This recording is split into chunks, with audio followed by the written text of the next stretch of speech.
मित्रों, हम आज गरुड़ महापुराण अध्याय 13 का संक्षिप्त पूर्ण वर्णन करेंगे। जो भी इसे सुनता है जीवन में उसे कैसा जीना है सब ज्ञान प्राप्त हो जाता है। तो इसे पूरा सुनिए। तो चलो हम शुरू करते हैं। गरुड़ जी ने कहा, हे प्रभु, सपिंडन की विधि, सूतक का निर्णय और श्रेयदान तथा पददान की सामग्री एवं उनकी महिमा के विषय में कहिए। श्री भगवान उवाच। श्री भगवान ने कहा, हे तार्क्ष, सपिंडीकरण आदि संपूर्ण क्रियाओं के विषय में बतलाता हूँ, जिसके द्वारा मृत प्राणी प्रेत नाम को छोड़कर पितृगण में प्रवेश करता है, उसे सुनो। जिनका पिंड रुद्र स्वरूप पितामह आदि के पिंडों में नहीं मिला दिया जाता, उनको पुत्रों के द्वारा दिए गए अनेक प्रकार के दान प्राप्त नहीं होते।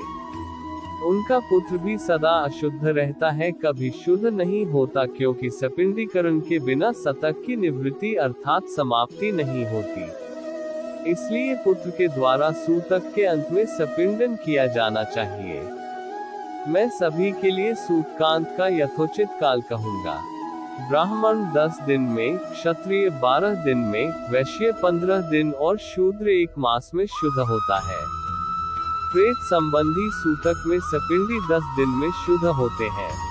सकुल या कुल के लोग 3 रात में शुद्ध होते हैं और गोत्रज स्नान मात्र से शुद्ध हो जाते हैं। चौथी पीढ़ी तक के बांधव 10 रात में, 5वीं पीढ़ी के लोग 6 रात में, छठी पीढ़ी के 4 दिन में और 7वीं पीढ़ी के 3 दिन में, 8वीं पीढ़ी के 1 दिन में, 9वीं पीढ़ी के 2 प्रहर में तथा 10वीं पीढ़ी के लोग स्नान मात्र से मरणाशौच और जन्नाशौच से शुद्ध हो जाते हैं। देशांतर में गया हुआ कोई व्यक्ति अपने कुल के जन्नाशौच या मरणाशौच के विषय का समाचार 10 दिन के अंदर सुनता है, तो 10 रात्रि बीतने में जितना समय शेष रहता है, उतने समय के लिए उसे अशौच होता है। 10 दिन बीत जाने के बाद और 1 वर्ष के पहले तक ऐसा समाचार मिलने पर 3 रात तक अशौच रहता है। संवत्सर अर्थात 1 वर्ष बीत जाने पर समाचार मिले तो स्नान मात्र से शुद्धि हो जाती है। मरणाशौच के आदि के 2 भागों के बीतने के पूर्व अर्थात 6 दिन तक यदि कोई दूसरा अशौच आ पड़े तो आद्य अशौच की निवृत्ति के साथ ही दूसरे अशौच की भी निवृत्ति अर्थात शुद्धि हो जाती है। किसी बालक की दांत निकलने से पूर्व मृत्यु होने पर सद्य अर्थात उसके अंतिम संस्कार के बाद स्नान करने पर, चूडाकरण अर्थात मुंडन हो काने पर 1 रात, व्रतबंध होने पर 3 रात और व्रतबंध के पश्चात मृत्यु होने पर 10 रात का अशौच होता है।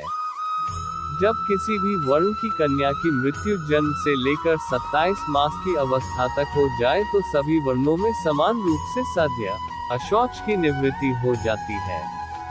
इसके बाद वागदान पर्यंत 1 दिन का और इसके बाद अथवा बिना वागदान के भी सयानी कन्याओं की मृत्यु होने पर 3 रात्रि का अशौच होता है, ये निश्चित है।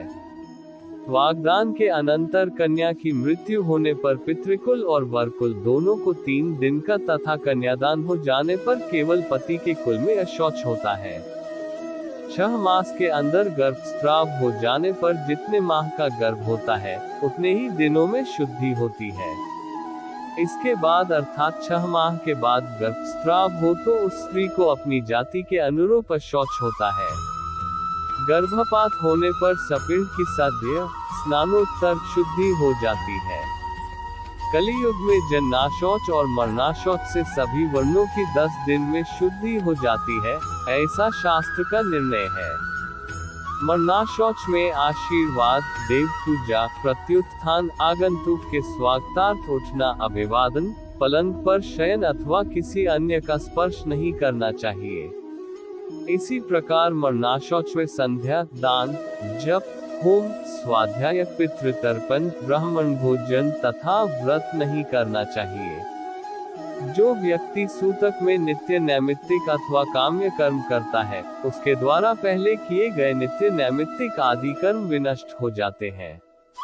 व्रती, मंत्रपूत, अग्निहोत्री, ब्राह्मण, ब्रह्मनिष्ठ, यति और राजा, इन्हें सूतक नहीं लगता।